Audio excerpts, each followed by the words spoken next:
Well, how you doing, Bobby? I'm doing excellent, Ed. How you doing? Can't complain. Getting back in the thing of being gone for a week. It's amazing how hard it is. And normally when we're gone, we're not really gone, Yeah, right. As long as there's internet. right? But that was my problem. My son had Starlink, and at night he would get 160. Oh, no kidding. Yeah, but during the day when I needed it, it was like 80, 60, 50. It was horrible. Upload 10, 20. Yeah, so it was, and then just use the cell. I couldn't even record my radio show. We had to go with a pre-recorded. Oh yeah, because that's how bad it was. And radio, we're just doing voice. We cut video off everything, and they're like, he keeps cutting out. Yeah, I was like, I'm done. How far out in the sticks are they? They're in Yelm, and then they're outside of Yelm by this thing called Clear Lake. So they're by a lake. And it's a great place to live, but it's just no internet, and the cell coverage is 2 bars. If you're lucky, most of the time it's 1. I'm like, if I would have known I was going to Cold Springs, I would have done something differently. Yeah. Because that's, my cabin, I don't get, we have a HughesNet, but I know I can get email and I can send an email, but I can't do anything other than that. Yeah. I wonder, I know we always talk about like the people like during COVID that moved from the Bay Area to the foothills and stuff like that. I wonder if that was a shock for them, just, like the limited coverage they have up there. Well, that's why your agent that you're working with needs to be from wherever you're going to, because the agents up there know where the Comcast goes to, right? Like a lot of places like Sugar Pine around there, you can still get high-speed internet. Right. Where if you go up higher, you can't. Yeah. A lot of people don't know that. Or if you're lower and you're further out, you can't. You have to get, Starlink, and Starlink's great, but it's not what you want for video and other stuff if you have to do that. Yeah. A lot of people don't understand that there's still like line of sight connections, Oh, yeah. And so when you're up in the trees, that's going to be terrible. Well, there's that. Then there's also conifer, which is the SAT. It's a line of sight thing. It's like boop, boop. And that thing is just as bad. So we're spoiled down here where we have yeah gosh, the few times that like the internet's gone out because like my little one like turn off the power strip or something, the kids are freaking out. They're like, this stupid TV. I'm like, it's been 30 seconds, let's go see if the router got turned off. Well, and it's amazing how you don't really need cable TV anymore. No, but you got to be able to get internet. Yeah, right. And so it depends on who you're going through to do that. Right. If you go through Comcast, guess what you got to have? Got to have a landline that you don't need. Yeah. And you got to have internet. I mean, if you want high speed with them, you got to get a full package. And it's like, give me a break. Well, so years ago, I know this is probably not anything real estate related. It is related to utilities when you go to get it. Yeah. But Comcast really screwed us over. And like the last time we had them, it was like close to $300 a month. Because I wanted like history and discovery, right? Which was like the bonus package. Right. And so when we got rid of them and just got AT&T Uverse, and I forget now that people still pay for cable every month. So you just pay for internet?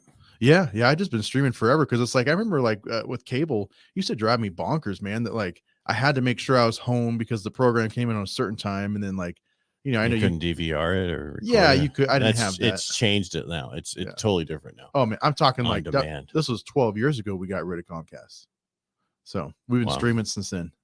Yeah, I just didn't know you could, because that's one of the things I'm even looking here at the office is changing to something else. Not that I have to take but I have their phone system, and I have the other stuff which we need, but I'm just I need to have good quality video all the time. Obviously, right? You're uploading stuff like this. Yeah, well, I just you think, oh, I got 900, that's download. Yeah, and you got 40 up, that's not enough. You need more than that. How do you get more than that? That's the question. One, I'm having excuse me, AT&T hit me up all the time.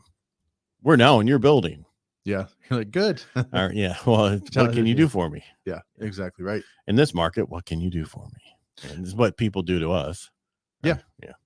I saw this is a little different than talking to everybody about real estate, but a loan person was complaining because they cut their comp to beat somebody, and then somebody cut their comp to beat them, and then they were complaining about it, and someone says, you're complaining that someone did to you what you did to somebody else? Yeah, it's obviously someone's just pretty much working for free then, right? Yeah, and you got to remember, and you can do that. I mean, I did a ton of business in 2020 to 21 refinances. You know, I made a third of what I normally made, but I did 30 of them a month. Yeah. Right. And we were doing volume. From that volume, that I have then got so many more clients that know me and refer me now to this day because I did so many loans back then. Yeah. I was, you know, in the 1% of the nation, top originator. So I was in the magazines because I didn't put that stuff in there, but we'll move on. How you That's get in excellent. those things. Yeah. I wasn't in there, but you know, I have the little glass things that say it. Yeah. But that's not why I do it. It's about helping, you know, 30, 40 families a month. And that was our goal for purchases and everything else. Well, it's kind of hard to do that when you're at 35% of your normal inventory, which our normal inventory is 450,000 a year. And we're going to luckily break, if we're lucky, 151,000 this year. Well, you know, I was looking at some of the inventory just in my office because I was thinking about doing like a showcase video or something like that. And we had 32 listings total, man. And I mean, we're talking like from, you know, ranch properties that are almost $2 million, you know, down to your average starter home, right? It's like, man, that's nothing. No, normally we have 70 to 90. Yeah. Well, we're only doing 270 to 80 homes in our area, Stanislaus County. Yeah. A month. And there's 3,100 agents in that area. Yeah. I mean, you know, what their intention to cool off the market, you know, definitely worked. I think they cooled it off too much. Yeah, but this is not the Fed. Sorry. This interest rate thing is not the Fed. This is all inflation.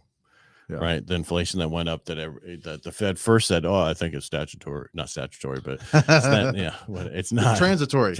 Yeah. I didn't even take anything more in college economics. I could have told you that was not the case. I know, but for a while there it was, but then the problem is we had so much cash being put out into the industry to everybody. I don't care who you were. My son got like 3 checks and he doesn't even live in California. He was in Alaska, but he's in the military. Yeah. And it's like, why are we giving all this money to people? You know, it's just, so there was so much money. Fed's trying to, get rid of the supply. Well, we keep pumping more in the supply. Well, it's just going to make it worse. It's really everybody gets tired of me saying it. It's the administration, how they dealt with things is where we are with this, and the Fed trying to do their stuff. And yes, they might not have done it right. And they're of course not, but I just want to go back the other way. I want to get from the 7% interest rates down to a 5%. Just give me 5%. We'll do much better, but we still need inventory. Yeah, well, but obviously, I think that's going to free up some inventory, right? If once we get to 4.5 to 5, I think we'll see a huge difference because most people have a 3% or whatever. They're going to move up for a 4.5. Yeah, for sure, but not necessarily. They won't for a 7. I mean, well, that's such a huge difference in cost, right? Like double. Yeah. I can say you're doubling your interest rate. Mine's at 4% right now. I never did refinance. Just because it didn't pan out for me, right? But yeah, even looking at going at 7, I mean, gosh, we're talking about, you and I were discussing it before, easily doubling my payment plus some. So, and that's the thing about back to your thing where you're talking about the problem with VA loans is when you refinance to go to a 15-year, it's a pain. You can't just do it. It's the weirdest thing. It's like, why are you doing this, VA? Why are you making it harder for veterans to get a 15-year on a refinance? Yeah. It's the dumbest thing. And I never had that problem because I was taking everybody I was doing conventional and everybody from 20, from 30 to 20 to 15. And I was trying to do it for some veterans. And it's like, what? So now here's a question. I don't know if this is a loaded question or not, but we always kind of just spitball. Is there ever a time when you tell people, you know what, I don't think it's right for you to refinance? I don't think. Yeah. If they have an $80,000 balance. Yeah. Yeah. Because they're back then they were like, I mean, this happens all the time.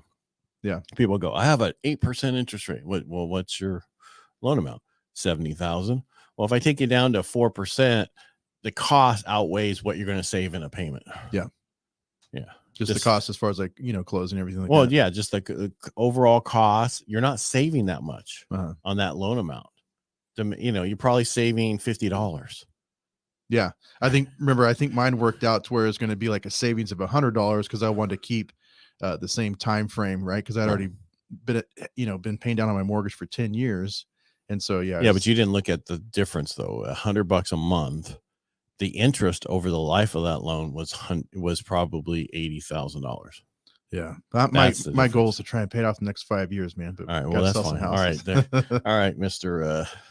What's your name? You talking about Dave Ramsey? Yeah, there you go. Yeah. Yeah. There's nothing wrong. And there's nothing wrong with paying off your house. However, you better make sure that your kids have all their plans put together for their college. You got to make sure that you have enough money put aside for some other stuff, then focus on do you have enough money going into all your retirement first? Max out your retirement, max out your kids' college funds, then pay off your house. The problem is people shove all their money into their paying off the house, nothing into retirement, nothing into their kids' plans for college, and then go, I have no money. I got to refinance when I'm 60 and pull money out instead of doing it the right way. Yeah. So I have no problem with you paying off your house as long as you've done the other stuff. Like I say, my kids' college plans are about the same as mine, man. Join the military. Yeah. Join the service, and then, get out and use your GI Bill. Yeah. Well, they're even allowing, not immigrants, but where are they coming? What are they calling them now? The people are coming here that are they're running away from things. Refugees. They can join the military now. Really? And they'll get a path of citizenship. Man, I don't even want to comment on all the concerns I have about that. You mean about Afghanistan people? I was going to say just actually insurgents. I know an interpreter I took care of, who came here afterwards. They were given and then he works for a war college and other stuff, and then he actually he got a citizenship and went in the military, and then and then he got out. Now that's a true somebody who wants to be American, right? Yeah, because that's what they did. So I'm good with it. If that's what they come here, they're going to do that, fine.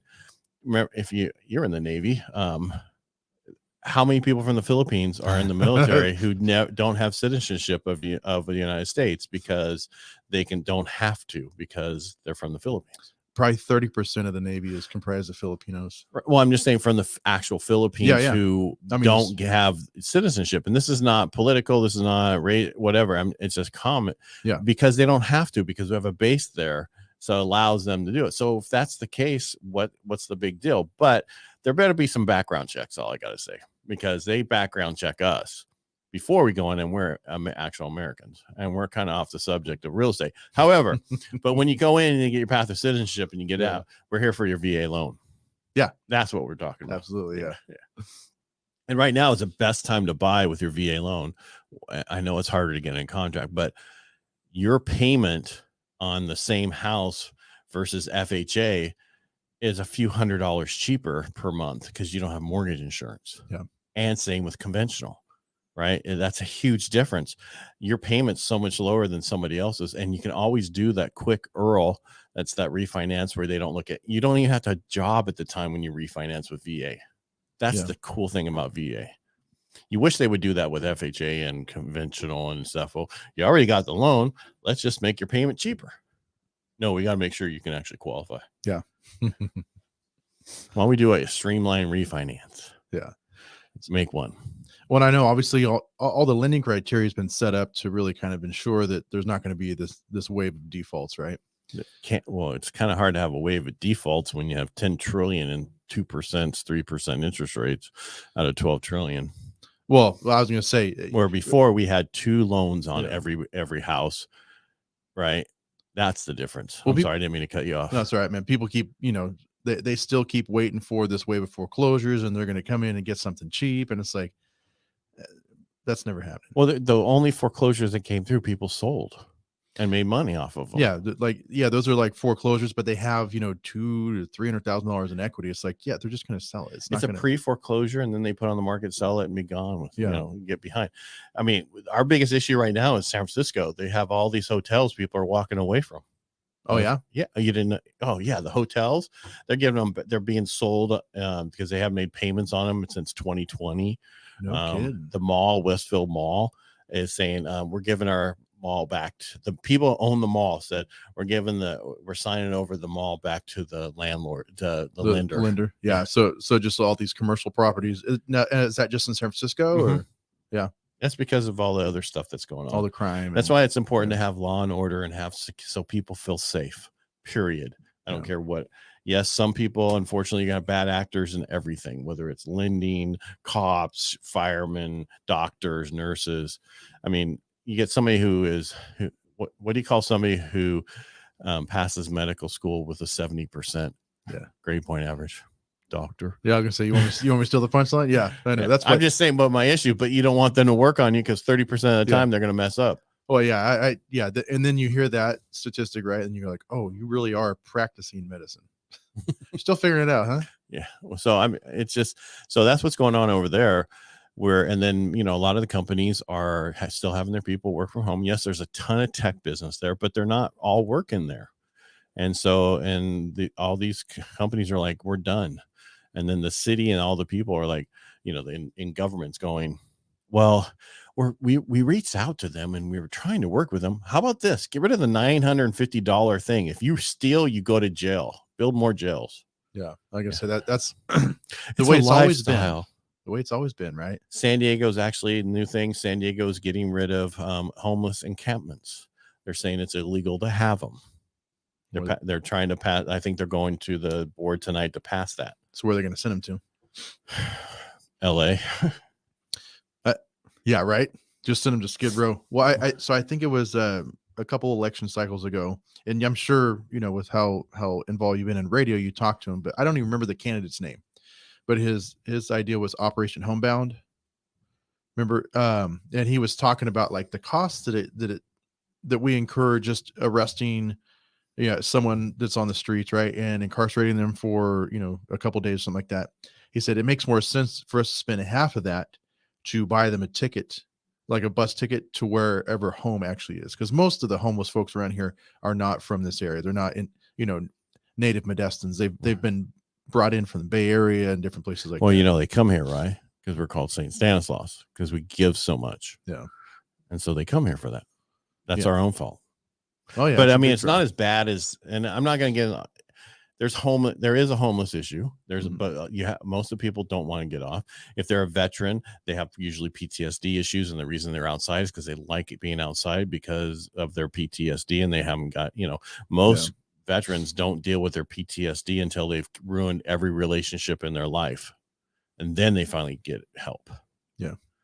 And that, and so a lot of these people just don't want to, and we need to help them some way, but we need to take the city parks back for us. People who pay the bills need to be able to utilize certain services. I don't understand why the people who don't work get all the services and then we don't get to utilize it. I guess that's my little soapbox for the day. Yeah. Well, I mean, there's a park down the street from my house, man. And we do not go there because there's just constantly, people that are right. We need to have park rangers and kicking those people out, and they're going to go, where do I go? Go down to one of the centers that are there for you. Yeah. My concern is always that there's going to be a needle or something, No, I know. I told you it needs to be safer, and our parks need to go back to the people here who live here and pay the bills and pay the taxes. And that's why I like that Operation Homebound or whatever it was called, right? Was like, that makes sense. Send them back to their family where that's their support network. I mean, I'm sure they burned those bridges, but try and mend them because. Yeah, but most of these people don't want to go back there. There was a state who would give them a one-way ticket to Hawaii and a little bag. Here's your bag and here's your ticket.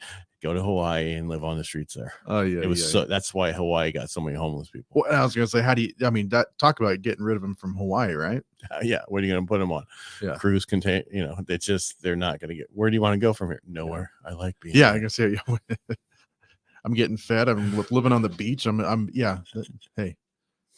Yeah. Now I know where to go. We have issues in all over, but and that's why I was trying to San Francisco. Their big issues why they're leaving is because they don't feel safe. Yeah. And that's with the homeless encampments and everything else on the streets that you have, they just don't feel safe when companies are leaving. So that should be a wake-up call for the rest of the state of California. Wake up. Because we spent $10 billion over the last few years on homeless, and it has not made it better. It's made it worse. Yeah, and that's Newsom's program. Yeah. And then he was on some TV program going, well, it's the last Republican who was in to cause the problem. You spent $10 billion. Schwarzenegger? Like, yeah, that was 2005. Yeah. No, that he did create a problem. That was when the top 2 people on the ballot is only 2 people need to be on the ballot. The top from the primary, it could be 2 Democrats. It needs to be the top 2 parties, not the top 2 people. Yeah. No, I agree. But that was Arnold Schwarzenegger messed that up. Well, all right. All I know is from, when the time from 20 years ago, man, the way California was even if you got caught shoplifting some nail polish, the cops were coming out to get you. Now, $950. I mean, they really do. Even down here, like in Modesto, my mother-in-law works over at TJ Maxx, and she said they'll just come in and they'll grab a bunch of like expensive purses and just wave on their way out, Right. Well, I was in Walgreens by my house the other day, and I watched some guy shove all this stuff in his pants and then walk out. It's like, why are you shoving it in your pants? Yeah. I mean, just walk out with it. It's like, not the old days, man. You don't have to hide it. That's right. And that's the sad part, that we allow that. But our sheriff, our police chief, it's law and order here. My biggest problem that I have with everything, and I'll get off my soapbox, is how people don't drive right anymore. They run stop signs, they run stop lights. They don't give a whatever about you. It's all about them getting in front of you. Yeah, I think that's because the demographics changed around here, right? Well, no, just in general. I'm just saying that's what people just don't care anymore. Ever since the pandemic, it's like people don't know how to drive and they don't care. And it's like cops aren't pulling them over. We need to get these people pulled over and give them tickets. But they can't afford it. Well, then don't do it. Yeah, I can say actually the police department pulled over a buddy of mine, and they actually, because he had a tail light out, and they gave him a gift card to AutoZone. That was nice. Yeah. That was nice. Here, go get this fixed. Yeah. That's nice. I mean, that's not bad. I think it's great PR. Yeah. Yeah. Since you didn't have any drugs in here, here's a gift card. You're not drunk. Yeah, you're not drunk, and it's just a tail light. So somebody must. Oh, damn it! Who broke that? Yeah. Because I remember when I was a kid and I came to Modesto, and I had my Mustang, and my stepdad at the time had borrowed it for umpiring and brought it back, and one of the balls had broke my driver's side mirror. Right. And the mirror was still there, but the thing was off. And I was on a date with my girlfriend, going down McHenry, because she's from McHenry, from Modesto, and we're going to the movies, and I got pulled over, and I just detailed it, and I got pulled over, and they're like, what are you doing? The stuff at the time. And then they grabbed the rags that are in the back seat that it was, for me wiping. They smelled it and everything. It's like, you need to go home. Because if we pull you out here again, we're going to take your car from you. It's like, really? Were they like accusing you of cruising or something? Yeah, exactly. Yeah. But it was legal back then. That's how long ago. Like I say, the thing that Modesto is known for, you're not even supposed to do anymore, right? No, it's a parade. It's not cruising. But they're trying to change that, because that's wrong for some people. We'll move on. Yeah. I'll tell you afterwards. Okay. All right. Thanks for watching. We really appreciate being here. We went a little bit longer than normal, and we talked about everything under the sun. At least we can cut up different things. And we missed last week, so yeah, catching up. That's right. All right. Thanks for being here, Bobby. Thanks, Ed. All right. And thank you for watching. If you want to support us, just go to our YouTube channels. That's Real Estate Jerky or Ed Parcaut. Bobby, what's yours? Robert Atkins Realtor. There you go.